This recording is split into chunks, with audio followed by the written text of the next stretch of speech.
আমাদের লাগেজ গুছানো শুরু। জাস্ট শপিং ব্যাগগুলো এখানে রাখলাম। ব্যাগ নিলাম ৩টা।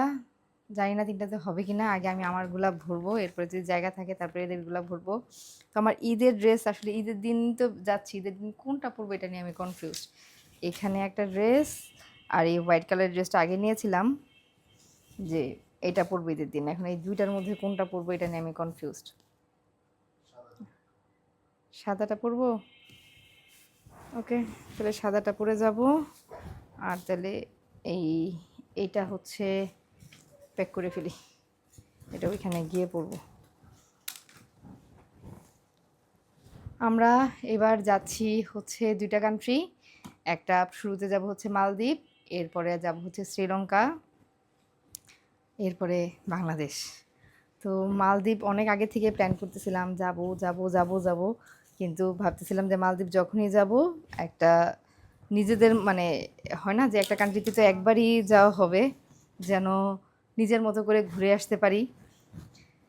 ওই রকম বাজেট হলেই যাব। তো এইবার ট্যুর প্ল্যানটা এমনভাবেই করেছি, এবার নিজে কোনো কিছু প্যাকেজ করি নাই, একটা ট্রাভেল এজেন্সি থেকে প্যাকেজ নিয়ে নিছি যে নিজে দেখবো, মানে নিজে প্যাকেজ করব, এই সময় হচ্ছিল না। তো দেখা যাক ট্যুর কেমন হয়। আমি খুব এক্সাইটেড আমাদের ট্যুর নিয়ে। ঈদের দিন হচ্ছে আমাদের ফ্লাইট। তো এখন হচ্ছে লাগেজ গুছিয়ে তারপরে চলে যাব হচ্ছে একটু মেহেদি দিতে। অনেকদিন মেহেদি দিই না।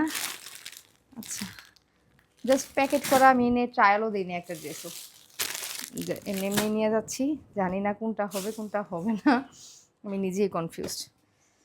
আর ফুড নিতে হবে কিছু, কোথাও যাওয়ার মানে দেশের বাইরে গেলে আমি নুডলস নিয়ে নেই, ইনস্ট্যান্ট নুডলস যেগুলো আছে এগুলো নেই। তারপরে হচ্ছে একটু ড্রাই ফ্রুটস নেই, কারণ হচ্ছে আবার এবার যাচ্ছি হচ্ছে পানির দেশে। তো হুটহাট আমাদের পছন্দ মতো খাবার পাওয়া নাও যেতে পারে, অ্যাটলিস্ট নুডলসটা থাকলে না বাচ্চার সাথে থাকলে ওকে খাওয়াই দেওয়া যায়।